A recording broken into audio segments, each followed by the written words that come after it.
নমস্কার, এখনকার prime time news নিয়ে আমি আপনাদের সাথে আছি পুষ্পার। আপনারা দেখছেন নিউজ বাংলা নেটওয়ার্ক। সংবাদ নিবেদন করছেন রাজন জুয়েলার্স, বিবেকানন্দ রোড, ধর্মনগর, উত্তর Tripura. The big mart, ICICI ব্যাংকের পাশে, ডিএনবি রোড, ধর্মনগর, উত্তর ত্রিপুরা। সহযোগী নিবেদক আমার অঙ্গে অঙ্গে তোমার ছোঁয়া আমায় সম্পূর্ণ করেছে। এখন খবর বিস্তারিত। সোমবার এটিএম কাণ্ডের আসল মাস্টারমাইন্ড আব্দুল জব্বারকে আটক করল ধর্মনগর থানার পুলিশ। ধর্মনগরের এক সাংবাদিক এবং ব্যাংক কর্মীর সহায়তায় এসবিআই ব্যাংকের সামনে থেকে তাকে আটক করা হয়। সোমবার বেলা 12টা নাগাদ হঠাৎ ধর্মনগর এসবিআই ব্যাংকের সহায়তা টেবিলে দৌড়তে ছুটে আসেন ধর্মনগর মহেশপুর এলাকার বাসিন্দা রুমা শুক্লবৈদ্য। তিনি এসে ব্যাংক কর্মী রাজদীপ দেবকে বলেন, ধর্মনগর এসবিআই ব্যাংকের সামনের এটিএম থেকে এক ব্যক্তি তাকে এটিএম থেকে টাকা তুলে দেবার কথা বলে 500 টাকা তুলে দিয়ে তার কাছ থেকে এটিএম কার্ড নিয়ে পালিয়ে গেছে এবং টাকা তোলার সময় তার এটিএমটি পাল্টিয়ে নিয়েছে। তখন ওই ব্যাংকে নিজের কাজে গিয়েছিলেন ধর্মনগরের এক সাংবাদিক। তিনি মহিলার কাছ থেকে ঘটনা শুনে ব্যাংক কর্মী রাজদীপ দেবকে এটিএম ব্লক করার জন্য অনুরোধ করতেই ব্যাংক কর্মী সময় নষ্ট না করে তক্ষুনি নিজের আন্তরিক প্রচেষ্টায় রুমা শুক্লবৈদ্যের এটিএম ব্লক করে দেন। তাতে আরো 1 মিনিটের সময় লাগলে মহিলার অ্যাকাউন্টে রাখা 70,000 টাকা তুলে নিত এটিএম জালিয়াতি কাণ্ডের মাস্টারমাইন্ড আব্দুল জব্বার। কারণ এটিএম ব্লক করার 1 মিনিট পর সেই আব্দুল জব্বার অন্য এটিএম এ টাকা তোলার জন্য চেষ্টা করছিল। এদিকে মহিলাকে টাকা তোলার নাম করে যে এটিএম কার্ড দিয়েছিল আব্দুল জব্বার, সেই এটিএম কার্ডটি ছিল কদমতলার বাসিন্দা নূপুর মালাকারের। তাকেও আজই একই কায়দায় আরেকটি এটিএম কার্ড দিয়েছিল সে। সেটি ছিল সঞ্চয়ীরা বেগমের। সেই মহিলাকেও একই কায়দায় গত 18 তারিখ এটিএম থেকে টাকা তুলে নিয়ে গেছে আব্দুল জব্বার। এইভাবে প্রায় 4-5 মাস ধরে ধর্মনগরের বিভিন্ন এলাকা থেকে এই কাজ করে যাচ্ছিল এই প্রতারক আব্দুল জব্বার। আজ তাকে ধর্মনগর এসবিআই ব্যাংকের কর্মী রাজদীপ দেব ও সাংবাদিকের সহায়তায় আটক করা হয়েছে ধর্মনগর ব্যাংক এলাকা থেকে বলে জানিয়েছে ধর্মনগর থানার ওসি দেবপ্রসাদ রায়। তার কাছ থেকে নগদ 30,000 টাকা সহ 5টি এটিএম কার্ড পাওয়া গেছে। জিজ্ঞাসাবাদে সে জানায়, অসুস্থ হওয়ার পর থেকে সে কাজকর্ম না করতে পেরে সে এই কাজে নেমেছে। তার আসল বাড়ি আসামের পাথারকান্দি থানার অন্তর্গত বাজারিছড়া এলাকার ছাগলমা গ্রামে। বর্তমানে সে ধর্মনগর দুর্গাপুর এলাকায় 2 স্ত্রীকে নিয়ে মুকমদ আলীর বাড়িতে ভাড়া থাকে। আজকের আগে ধর্মনগর থানায় এটিএম থেকে টাকা জালিয়াতির 8টির মতন অভিযোগ জমা পড়েছে। আজ এই অভিযুক্ত ধরা পড়ায় পুলিশ জানিয়েছে এই হলো এটিএম কাণ্ডের আসল মাস্টারমাইন্ড তথা কিংকে আটক করা হয়েছে। আমারটা 2 দিন থেকে আমার আরাধন লইয়াও করিয়ার অ্যাক্টিভটা হল না, এটিএমটা প্রসেসিং হল না। আমি ব্যাংকে গেছি, যাওয়ার পরে হয়েছে তারা হয়েছে বাইরে এতে আমার উড়াটা দাদা ইতে আমার কি একটু তো বললাম ব্যাংকে আবার নিজে দেখি লাগিয়ে নিজে দেখাত কেমন না। তারপরে এ কইছে কিতা হয়েছে বলে অ্যাক্টিভটা হল না, পারেন পাই। তারপরে কইছে আমি করিয়ে দেখি হইয়া অ্যাক্টিভ করছে, করার পরে মেসেজ আইছে দেখছে, এরপরে ও মেসেজ ডিলিট করো। এরপরে আমার সব মেসেজ ডিলিট করে লিখছে। এরপরে আবার অ্যাক্টিভ করছে করিয়া, এরপরে কইছে আইব এমন আপনার মেসেজ তখন হইয়া বাড়িয়া। এরপরে আবার মোবাইল দেখি ওই সব মেসেজ ডিলিট করিয়া এটিএমটা দিছে। যাওয়ার পরে আমি তো গেছি কি কতক্ষণ যাওয়ার পরে ওই দেখি যে আমি জায়গা যাওয়ার পরে এটিএম থেকে দেখি অন্য। এরপরে আমি লগে লক করতে আমার 1,000 টাকা তুলে নিছে। এরপরে ব্যাংক থেকে ফোন হয়েছে, এরপরে হয়েছে। আমার নাম নূপুর মালাকার। স্যার মানে যখন থেকে মানে আমার শরীর অসুখ হয়েছে, মানে আমি কাম করতে পারি না, তখন থেকে মানে আমি ওই যে করিয়া মানে ওই টাকাগুলো আমি জমাইছে খাইয়া পাচ্ছি আর জমাইছো। এইরকম একজনের কাছ থেকে একটা এটিএম দিয়ে অন্য এটিএম দিয়ে নিতে আসো বারবার টাকা, মানে যখন কাম করতে পারি না মানে তখন আমি ওই টাকাগুলো ব্যাংক থেকে তুলো। এরকম ওইখানে এখন পর্যন্ত কতজনের কাছ থেকে নিচ্ছি? 30,000 টাকা না 30,000 টাকা আছে মানে এখন বর্তমানে আছে। এখন পর্যন্ত কত টাকা তুলছো? ওই মানে খাইয়া দিয়ে মানে ওইটা মানে বাঁচেছে মানে 1 মাস। গত 3-4 মাস যাবৎ আমরা একটা জিনিস লক্ষ্য করেছি, ব্যাংক এটিএম কাউন্টারগুলিতে বিভিন্ন মানুষ টাকা তুলতে এসে তারা হয়রানি হচ্ছে, ওদেরকে ঠকিয়ে কেউ না কেউ টাকা তুলে নিয়ে যাচ্ছে। তো এই বিষয় নিয়ে আমরা কয়েকটা কেসও নিয়েছি।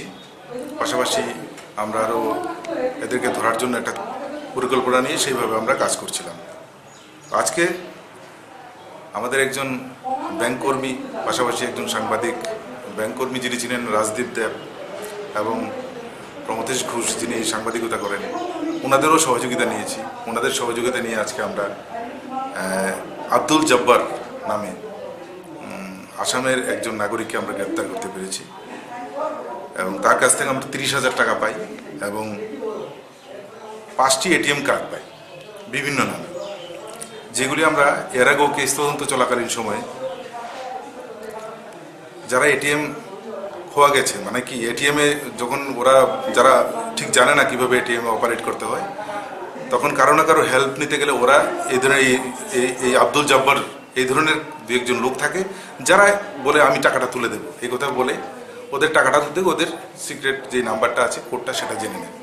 নেওয়ার পর এটাকে হোল্ড বলে একটা সুইচ আছে, ওটা দিয়ে রাখে, বলে যে না এখন তো ট্রানজ্যাকশন হবে না, এটিএম খারাপ আছে, করে এটিএমটা বার করার সময় এটাকে চেঞ্জ করে দিয়ে দেয়, অন্য কারোর এটিএম দিয়ে দেয়। যে এটিএম থেকে টাকা ওরা আগে তুলেছে ওই এটিএমটা ওদেরকে দিয়ে দেয়, দিয়ে ওনাদের এটিএমটা রেখে দেয়। ওরা সাধারণ মানুষ, ওটা চলে যায় বাড়িতে। কিছুক্ষণ পরে যখন মেসেজ আসে যে আমার অ্যাকাউন্ট থেকে টাকা তোলা হয়ে গেছে, তখন তাকিয়ে দেখে যে ওই এটিএমটা ওনাদের না। ব্যাংকে দৌড়ে আসে, জানতে পারে যে টাকাটা তোলা হয়ে গেছে। তো এই ধরনের আমরা 4-5টা কেস অলরেডি নিয়েছি এবং এগুলি আমরা কিছুদিন আগে একজন অ্যারেস্ট করেছি। তো আজকে আমরা আশা করি যাকে ধরা গেছে সে এই গ্রুপটার কিং, তাকে কিংই বলতে পারে, কারণ ওর কনফেশন থেকে আরও অনেক কিছু পরিষ্কার হয়ে গেছে, ও কবে কোন অ্যাকাউন্ট থেকে কী টাকা তুলেছে। তো এই বিষয় নিয়ে আমরা একটা সুনির্দিষ্ট আবার একটা কেসও নেব, যদিও আগেও আমাদের কাছে কেস আছে। তো আমরা সঠিকভাবে তদন্ত করে এই বিষয়টা যারা যারা অন্যরা যুক্ত আছে এদেরকেও আমরা এই কেসে অ্যারেস্ট করার উদ্যোগ নেব। ধর্মনগর থেকে বিকাশ ভট্টাচার্যের রিপোর্ট, নিউজ বাংলা। মৈত্রী ও বন্ধুত্বের বার্তা নিয়ে সোমবার আগরতলার উজ্জয়ন্ত প্রাসাদ থেকে বাংলাদেশের স্বাধীনতা দিবসের অনুষ্ঠানে যোগ দিতে রওনা দিলেন রাজ্যের 3 যুবক। তারা মোট 140 কিলোমিটার পথ পরিক্রমা করবে। সৌভ্রাতৃত্ব বোধ, মৈত্রী ও বন্ধুত্বের বার্তা নিয়ে সোমবার বাইসাইকেলে বাংলাদেশ গেল 3 যুবক। তারা 140 কিলোমিটার পথ অতিক্রম করে ঢাকার মিরপুরে মঙ্গলবার বাংলাদেশের স্বাধীনতা দিবসের অনুষ্ঠানে যোগ দেবে। রাজ্য চারু ও কারুকলা মহাবিদ্যালয়ের শিক্ষক গোপেশ দেবনাথে জানান, তাদেরকে রাজ্যের শিক্ষামন্ত্রী ও পশ্চিম জেলার জেলাশাসক নানাভাবে সাহায্য করেছেন। শরীর সুস্থ রাখার জন্য সাইকেলিং এর প্রয়োজনীয়তার কথা তুলে ধরেন তিনি। এই দলে রয়েছেন বাস্তুকার প্রকাশ দেবনাথ ও ছাত্র আবির ভৌমিক। আগরতলার উজ্জয়ন্ত প্রাসাদ প্রাঙ্গণ থেকে তারা বাংলাদেশের উদ্দেশ্যে রওনা দেন। আমাদের মেইন উদ্দেশ্যটা হলো ভারত ও বাংলাদেশের মধ্যে একটা মৈত্রী ও বন্ধুত্ব স্থাপন করা, এবং যেটা আমার মনে হয় যেটা 26শে মার্চ যেখানে বাংলাদেশের ইন্ডিপেন্ডেন্স ডে পালিত হয়, Bangladesh independence day on 26 March, সেখানে আমরা যোগদান করতে যাচ্ছি। আমরা বিডি সাইক্লিস্ট যারা আমাদেরকে নিমন্ত্রণ করেছে যাওয়ার জন্য, এবং সেখানে আমরা যোগদান করে আমাদের মধ্যে যে বন্ধুত্ব সুলভ এবং মানে আরও মানে একটা আত্মীয়তা সেইটা সুদৃঢ় করার জন্য সেখানে আমরা যোগদান করতে যাচ্ছি। আমাদের মেইন উদ্দেশ্যটা হলো মানে ওদের সঙ্গে একটা বন্ধুত্ব স্থাপন করা এবং ওদেরকেও আবার এখানে এনে এরকম ধরনের র্যালি কিংবা কোনো ইভেন্ট করা, সেটাই হলো আমাদের মেইন উদ্দেশ্য, মানে একটা মৈত্রী স্থাপন করা, সেটাই হলো আমাদের মেইন উদ্দেশ্য। তাই আমরা কালকে কালকে তো ইভেন্টটা হবে, আজকে আমরা তো 9টা সাড়ে 9টার সময় চেকপোস্ট থেকে আমরা রওনা দেবো মিরপুরে, যা 130 বা 140 কিলোমিটার মতো হবে। তো সেখানে আমরা যাচ্ছি সাইকেলে করে, আমরা 3 জন, এবং পৌঁছাবো প্রায় মনে হয় 9টা সাড়ে 9টা নাগাদ পৌঁছাবো। সেইখানে আমরা আজকে স্টে করে কালকে আমাদের 8টা সাড়ে 8টা নাগাদ একটা 20 কিলোমিটার একটা রাইড হবে। সেখানে প্রচুর লোক, বাংলাদেশে আপনি জানেন মনে হয়, প্রচুর লোক আসে। বিডি সাইক্লিস্ট গ্রুপ মানে সবাই, এটা একটা বিশাল বড় ইভেন্ট, সেখানে অনেক জায়গা থেকে লোক আসে এখানে ইভেন্ট, মানে এই সাইক্লিং ইভেন্টটা করা হয়, এবং এটা খুব সুন্দর একটা এনভায়রনমেন্ট। আগরতলা থেকে সুমন ঘোষের রিপোর্ট, নিউজ বাংলা। রিয়াং জনজাতি ব্রু সংগ্রামের উদ্যোগে 12 দফা দাবির ভিত্তিতে অনুষ্ঠিত হয় এক পথসভা ও বিক্ষোভ মিছিল। তারপর 12 দফা দাবি সনদ তুলে দেওয়া হয় মনপাথর ফাঁড়ি থানার ওসি সিংশানু মগের হাতে। শান্তিরবাজার মহকুমার অন্তর্গত মনপাথর বাজারে রিয়াং জনজাতির ব্রু সংগ্রামা মথহের উদ্যোগে 12 দফা দাবির ভিত্তিতে অনুষ্ঠিত হয় এক পথসভা ও বিক্ষোভ মিছিল। রিয়াং জনজাতিদের মান উন্নয়নের প্রকল্পে মনপাথর ফাঁড়ি থানার কর্তব্যরত ওসি সিংশানু মগের হাতে 12 দফা দাবি সনদ তুলে দেওয়া হয়। এই 12 দফা দাবি সনদ মুখ্যমন্ত্রীর উদ্দেশ্যে মনপাথর ফাঁড়ি থানার কর্তব্যরত ওসির হাতে তুলে দেওয়া হয়। বিক্ষোভ মিছিল ও পথসভার মধ্য দিয়ে ব্রু সংগ্রামার পক্ষ থেকে স্লোগান তোলা হয়, ওনাদের এই দাবি সনদ মেনে না নিলে আগামী দিনে ওনারা আরো বৃহত্তম আন্দোলনে সামিল হবেন। এই দিনে সমগ্র অনুষ্ঠানে উপস্থিত ছিলেন ব্রু সংগ্রামা মথহের জেনারেল সেক্রেটারি খনারাম রিয়াং, ব্রু সংগ্রামা মথহ এর প্রতিষ্ঠাতা জৈনব বৃত্ত রিয়াং, বিশিষ্ট সমাজসেবী প্রদীপ দাস ও অন্যান্য নেতৃবৃন্দ। এই দিনে ব্রু সংগ্রামা কর্তৃক অনুষ্ঠিত মিছিল ও পথসভায় রিয়াং জনজাতি লোকজনদের উপস্থিতির হার ছিল লক্ষণীয়। এই দাবিগুলি আমরা বিবেচনা করব এবং সংগ্রাম মতো এই যে দাবি এটা যুক্তিগত আছে, আমরা বারবার বলছি এই দাবিগুলি যুক্তিগত আছে, ওই জন্য আমরা এই দাবিগুলো মেনে নেব এবং যাতে করে এই সম্প্রদায়ের লোকরা এগিয়ে যেতে পারে, তাদের যে পুরনো ঐতিহ্যকে ধরে রেখেছে। শান্তিবাজার প্রতিনিধি রিপোর্ট, নিউজ বাংলা। সোমবার পশ্চিম ত্রিপুরা আসনের কংগ্রেসের মনোনীত প্রার্থী সুবল ভৌমিক মনোনয়নপত্র জমা দিলেন। কংগ্রেস কর্মী সমর্থকদের নিয়ে মিছিল করে জেলা শাসকের কাছে মনোনয়নপত্র জমা দেন তিনি। পশ্চিম ত্রিপুরা লোকসভা আসনের মনোনয়নপত্র জমা দেওয়ার শেষ দিন ছিল সোমবার।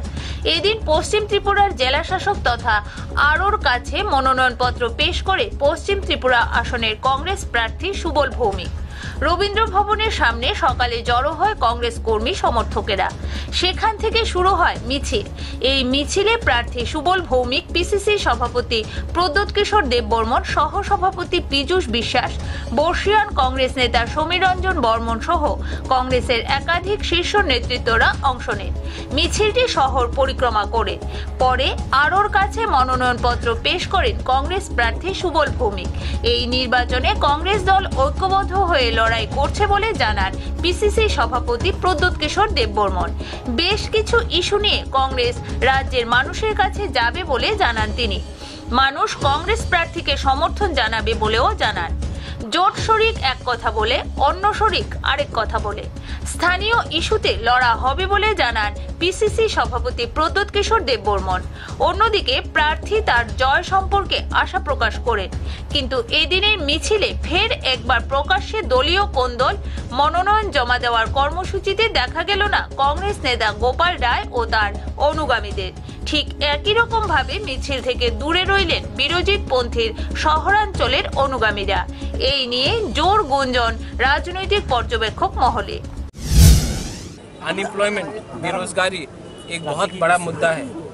बीजेपी की सरकार जब पावर में आई थी तो उन्होंने कहा था कि वो बेरोजगारी को हटाएगी। उन्होंने ये भी कहा था कि 7th पे कमीशन वो लागू करेंगे। उन्होंने ये कहा था कि एक मिस कॉल देकर आपको नौकरी मिलेगा। आजकल वो नंबर तो बंद है। अगर आप जाके देखेंगे उनके विजन डॉक्यूमेंट में तो बीजेपी ने बहुत चीज़ बोले थे जो वो 1 साल में करेंगे।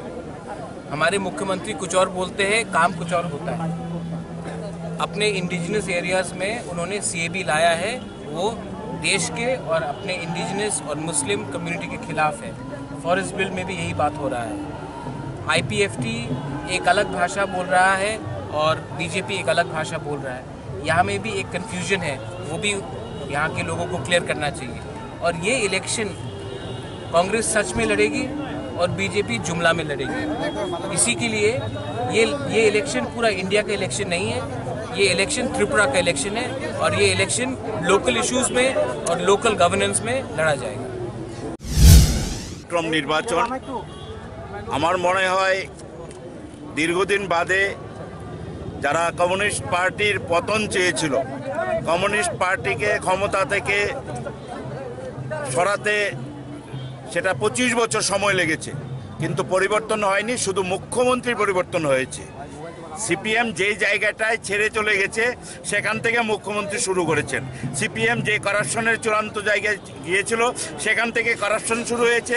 যেখানে সন্ত্রাস ছেড়ে গিয়েছিল সেখানে সেই সন্ত্রাসকে আবার আমাদের এখন সরকার এবং মুখ্যমন্ত্রী হাতিয়ার করেছেন এবং রাজ্যে একটা অরাজকতা চলছে, নৈরাজ্য চলছে। আমরা নিশ্চিত এবারের নির্বাচনে এই দুটো লোকসভা, পূর্ব এবং পশ্চিম দুটো লোকসভা, এবারে আমরা জাতীয় কংগ্রেস এটা নিশ্চিত জিততে চলছে এবং রাহুল গান্ধীজি দেশের প্রধানমন্ত্রী হচ্ছেন এবং আমাদের রাজ্যে আমরা আমাদের সভাপতি মহারাজ প্রদ্যুৎ কিশোর দেববর্মনের নেতৃত্বে এই রাজ্য থেকে দুটো আসন আমরা জাতীয় কংগ্রেসকে এই রাজ্যের মানুষ উপহার দেবে, এটা আমরা নিশ্চিত। আগরতলা থেকে সুমন ঘোষের রিপোর্ট, নিউজ বাংলা। আবারও ভয়াবহ অগ্নিকাণ্ড ঘটল হোজাই জেলার বর্বহাতে। অগ্নিকাণ্ডে ভস্মীভূত হয় 14টি ব্যবসায়িক প্রতিষ্ঠান। এই অগ্নিকাণ্ডে ক্ষয়ক্ষতির পরিমাণ প্রায় 20 লক্ষ টাকা হবে বলে জানা যায়। হোজাই জেলার বর্বহাতে ভয়ঙ্কর অগ্নিকাণ্ড। অগ্নিকাণ্ডের ফলে সম্পূর্ণরূপে ভস্মীভূত হয় 14টি ব্যবসায়িক প্রতিষ্ঠান। গতরাত 1টার সময় সংগঠিত হয় এই ভয়ঙ্কর অগ্নিকাণ্ড। ফলে ভস্মীভূত হয় প্রায় 20 লক্ষ টাকার সম্পত্তি। শর্ট সার্কিটের ফলে অগ্নিকাণ্ড সংগঠিত হয় বলে জানা যায়। ঘটনাস্থলে অগ্নি নির্বাপক বাহিনীর 5খানা গাড়ি উপস্থিত হয়ে আগুন নিভানোর চেষ্টা চালায়। যদিও সম্পূর্ণরূপে আগুনে ভস্মীভূত হয় 14খানা ব্যবসায়িক প্রতিষ্ঠান। অগ্নিকাণ্ডের সময় ব্যবসায়িক প্রতিষ্ঠানগুলোর উপর দিয়ে যাওয়া বিদ্যুৎ পরিবাহী তারের ভয়ঙ্কর শর্ট সার্কিটের ফলে স্থানীয় জনতার মাঝে এক আতঙ্কময় পরিবেশের সৃষ্টি হয়। উল্লেখ্য যে গত বছর এই বাজারে অগ্নিকাণ্ডের ফলে প্রায় 22খানা ব্যবসায়িক প্রতিষ্ঠান আগুনে সম্পূর্ণরূপে ভস্মীভূত হয়ে যায়। অগ্নিকাণ্ডের ঘটনাকে কেন্দ্র করে ব্যবসায়িক প্রতিষ্ঠানগুলোর পরিবারের মাঝে হাহাকারের সৃষ্টি হয়। জুইটো কেনেকে লাগিছিল? এইটো কারেন্টৰ পৰা হ'ব, শর্ট সার্কিটের পৰা। আপনি দোকানত থাকে নেকি? মই দোকানত নাছিলোঁ, মোৰ এই ওচৰৰ চাইডৰ দোকানদাৰবিলাক আছিলে। আপোনাৰ কোন দোকান হয়? কি দোকান? খাৰৰ দোকান। খাৰৰ দোকান। মানে কিমান টকাৰ মাল আপোনাৰ ক্ষতিসাধন হৈছে? 8,75,000 77,000 এনেকৈ হ'ব। কেইটা বজাত হৈছিল অগ্নিকাণ্ড ঘটনাটো? 1:10-15 ভিতৰত হ'ব। কিমানখন দোকান হ'ব ইয়াত জুই আছে? দোকানটো 7খনটো 8খন, 7-8খন হ'ব, 8-9খন হৈ যাব। 8-9খন হ'ব ন? 9খন।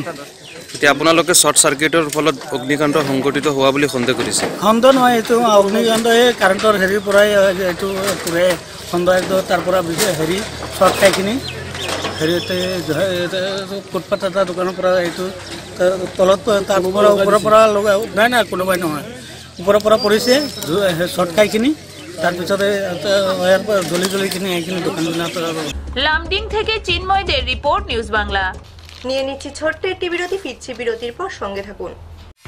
এবার ছুটিতে পরিবার প্রিয়জনদের নিয়ে বেড়াতে যাবার কথা ভাবছেন? উমরা, হজের ও ট্যুরিস্ট ভিসার কথা ভাবছেন? আসুন কদমতলা বাজারে A to Z tour and ট্রাভেলসে। আমরা খুব সহজভাবে আপনার ট্রেন টিকিট ও ফ্লাইট টিকিটের সব বন্দোবস্ত করে দেব, তাও আবার খুবই কম খরচে। এছাড়া A to Z tour and ট্রাভেলসে আপনারা পাবেন মানি ট্রান্সফার এবং সব ধরনের অনলাইন সার্ভিসের পাশাপাশি ডোমেস্টিক এবং ইন্টারন্যাশনাল ফ্লাইট টিকিটের লো ফেয়ার। তাই এবার ভারতবর্ষ তথা বিশ্বের যে কোনো জায়গায় ফ্লাইট টিকিট ও ট্রেন টিকিটের জন্য আসুন A to Z tour and ট্রাভেলসে, মেইন রোড, কদমতলা বাজার, উত্তর ত্রিপুরা। ফোন 9862300401 এবং 9485159229।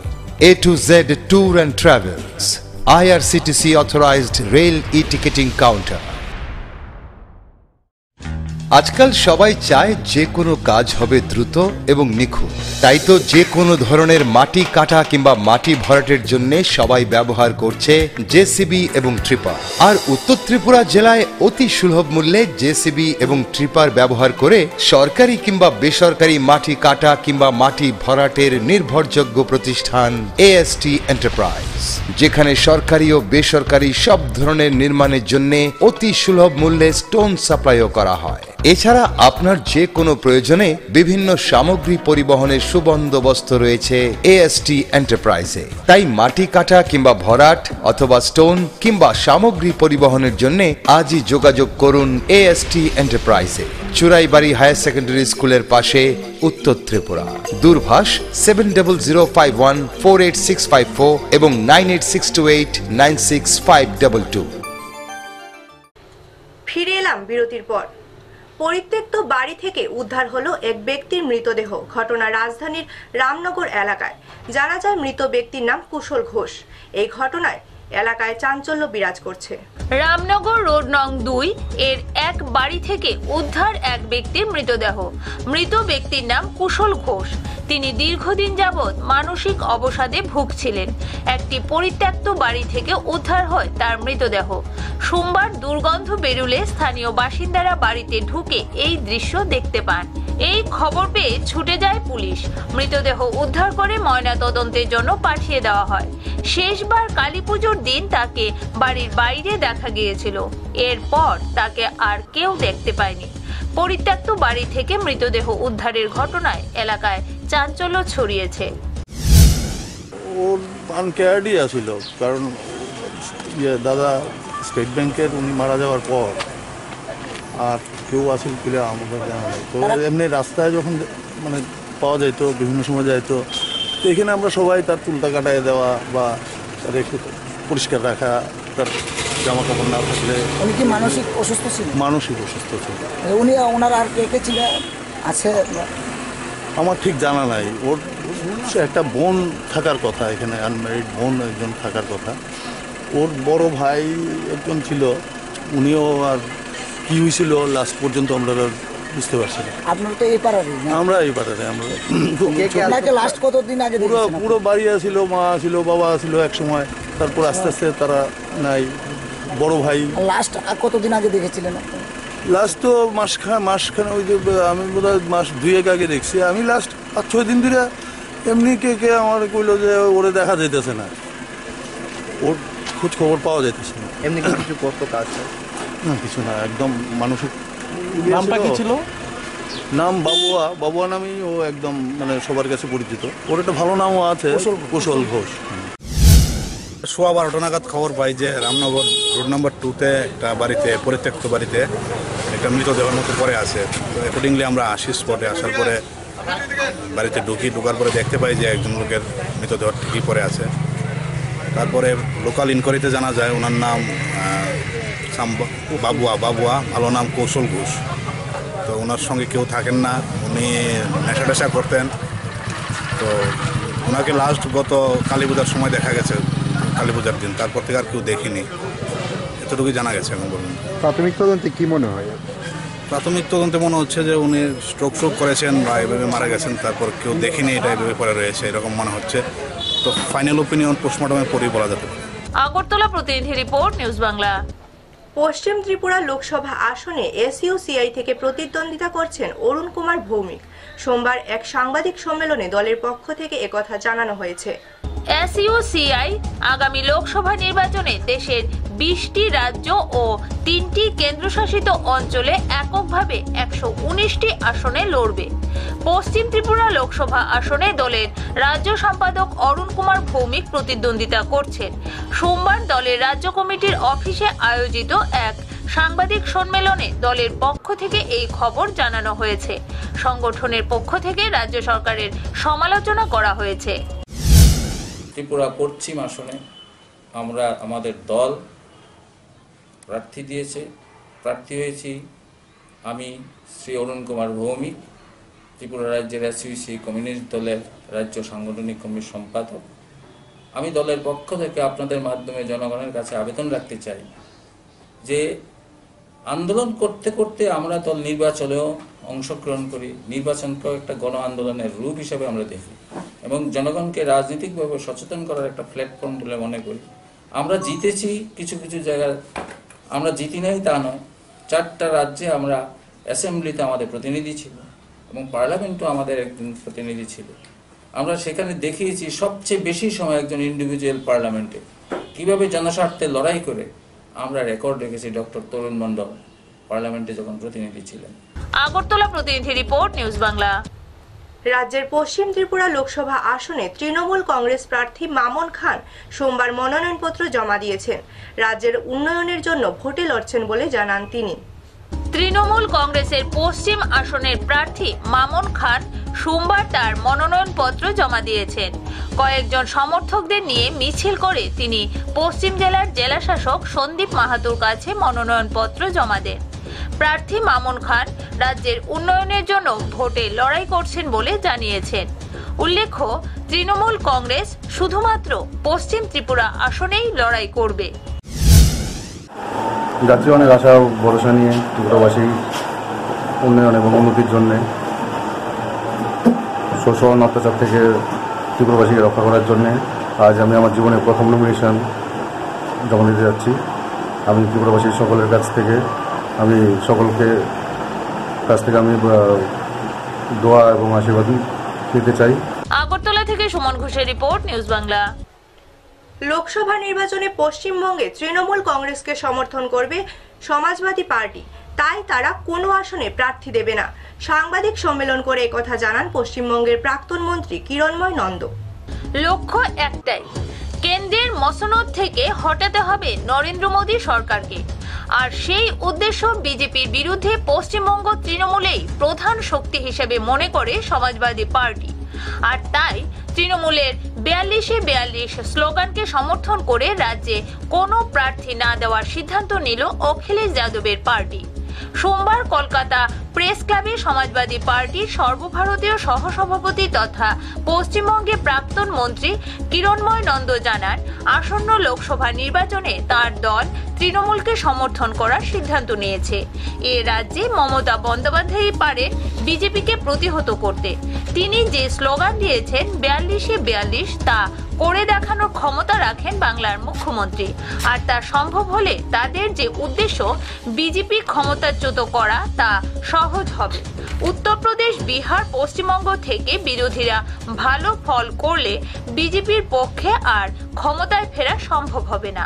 উত্তরপ্রদেশে সমাজবাদী পার্টি ও মায়াবতীর বহুজন সমাজবাদী পার্টির জোট 55 থেকে 60-এর বেশি আসন দখল করবে বলে এমন দাবি করেন এই সর্বভারতীয় সমাজবাদী নেতা। আমাদের পার্টির থেকে প্রচার করবে, তারপর তৃণমূল একসাথে সভা করবে কি না করবে ওদের ব্যাপার। আমরা আমাদের দলগত ভাবে আমরা তৃণমূল কংগ্রেসকে সমর্থন করি। সেখানে কোনো বড় সভা করার পরিকল্পনা নিয়েছে পশ্চিমবঙ্গে নাকি হচ্ছে ওই পার্টি থেকে সভা করবো বলবেন? আমাদের পার্টি থেকে আমাকে সভা করতে হবে এই কারণে, আমরা যে বিজেপি বিরোধী একটা মূল শক্তি, এবং আমি নির্বাচন ঘোষণার আগেও আমি অনেকগুলো সভা করেছি এই স্টেটে, অনেকগুলো সভা করেছি, এবং সেখানে মানুষকে একটা কথাই বলেছি যে পশ্চিমবঙ্গে সংবাদপত্রের মাধ্যমে দেখেছি, আমার বেশি সময় ইউপিতে কাটে, আমি ইলেকট্রনিক মিডিয়ার মাধ্যমে দেখেছি যেখানে বিজেপির শক্তি বৃদ্ধি হচ্ছে। কোনো কোনো ইলেকট্রনিক মিডিয়াতে দেখেছি যে বিজেপির এখানে থেকে আসন সংখ্যা বাড়বে। তখন সভাপতি একটা দায়িত্ব এসে যায়, যেহেতু আমি এই রাজ্যের মানুষ, এখনো এই রাজ্যের আমি ভোটার, যদিও আমি পার্টির অনেক বড় দায়িত্বে আছি, এই রাজ্যেও আমার একটা দায়িত্ব আছে। সেই জন্য ঠিক এই নির্বাচনের আগে, নির্বাচন যখন ঘোষণা হয়নি, আমি কয়েকটা জেলাতে কেবল আমার পার্টির হয়ে আমি বড় বড় কর্মী সভা করেছি, এবং সেখানে একটা আহ্বান আমি মানুষকে জানিয়েছি যে 2019 লোকসভা নির্বাচনে একটা ভোটও যাতে আমাদের সমর্থকদের এবং যারা আমাদের সমর্থন করেন, যারা আমাদের সাথে আছেন, বিজেপিকে না দেওয়া, এখান থেকে একটা আসলে যাতে বিজেপি লাগিয়ে দিতে পারে। আপনি হিসেব দিলেন 164টা, ইউপি, বিহার, 80-40-120 আর বিহার 162। পশ্চিমবঙ্গ থেকে অর্ঘ্যমৈত্রী রিপোর্ট, নিউজ বাংলা। একটি আনন্দঘন অনুষ্ঠানের মধ্য দিয়ে 21শে মার্চ 16তম বিশ্ব কবিতা দিবস পালন করল ধর্মনগরের পোয়েটস ইউনিট। ধর্মনগরের তমালিনী ছায়াগৃহে বিশিষ্ট কবি, সাহিত্যিক, বাচিক শিল্পী ও সঙ্গীত শিল্পীদের পরিবেশনা এই অনুষ্ঠানকে এক অন্যতম মাত্রায় নিয়ে যায়। ধর্মনগরের কয়েকজন বিশিষ্ট কবি, সাহিত্যিক এবং সংস্কৃতি প্রিয় গুণীজনদের নিয়ে 2003 সালে যাত্রা শুরু করেছিল পোয়েটস ইউনিট নামে এক বিশ্বব্যাপী সংস্থা, যার মূল উদ্যোক্তা যিনি ছিলেন, তিনি একদিকে ধর্মনগরের একজন বিশিষ্ট আইনজীবী, অন্যদিকে একজন খ্যাতনামা কবি, সাহিত্যিক এবং নাট্যকার ঋষিকেশ নাথ। শুরুতে পয়েটস ইউনিট 2-3 বছর 21শে ফেব্রুয়ারি মাতৃভাষা দিবস উপলক্ষে অনুষ্ঠান করত। পরবর্তী সময় পয়েটস ইউনিট 21শে মার্চ বিশ্ব কবিতা দিবসকে বেছে নেয় তাদের অনুষ্ঠান করার জন্য। তারপর সাফল্যের সাথে 15 বছর অনুষ্ঠান করে এবছর তারা 16তম বিশ্ব কবিতা দিবস পালন করল। ধর্মনগরের পদ্মপুরের তমালিনী ছায়াগৃহে এবছর পয়েটস ইউনিট তাদের অনুষ্ঠানের আয়োজন করে প্রদীপ প্রজ্বলন করে অনুষ্ঠানের শুভ সূচনা করেন ধর্মনগরের বিশিষ্ট কবি সেলিম মোস্তাফা। উদ্বোধনী সঙ্গীত পরিবেশন করেন ধর্মনগরের খ্যাতনামা সঙ্গীত শিল্পী মহাশ্বেতা দেবনাথ। তারপর থেকে কবিতা আর সঙ্গীতের মূর্ছনায় জমে ওঠে পয়েটস ইউনিটের বিশ্ব কবিতা দিবসের অনুষ্ঠান। এই অনুষ্ঠানে একজন বরিষ্ঠ কবি কদমতলা নিবাসী সুধাংশু রঞ্জন দেবকে সংবর্ধনা দেওয়া হয় এবং ওনার হাত ধরে পয়েটস ইউনিটের 1600 বর্ষের লিটল ম্যাক শব্দনীলের মলাট উন্মোচন করা হয়। তারপর থেকে তমালিনী ছায়াগৃহ যেন হয়ে ওঠে একেবারে চাঁদের হাট। ধর্মনগরের বিশিষ্ট কবি সাহিত্যিক, নাট্যকার, বাচিক শিল্পী সকলেই তাদের অনুষ্ঠান পরিবেশন করেন। এক কথায় 16তম পয়েটস ইউনিটের এই অনুষ্ঠান দর্শকদের মন জয় করেছে। ধর্মনগর প্রতিনিধি রিপোর্ট, নিউজ বাংলা। এখনকার মতো প্রাইম টাইম নিউজ এই পর্যন্তই। আমাদের পরবর্তী সংবাদ দেখার জন্য চোখ রাখুন নিউজ বাংলার পর্দায়।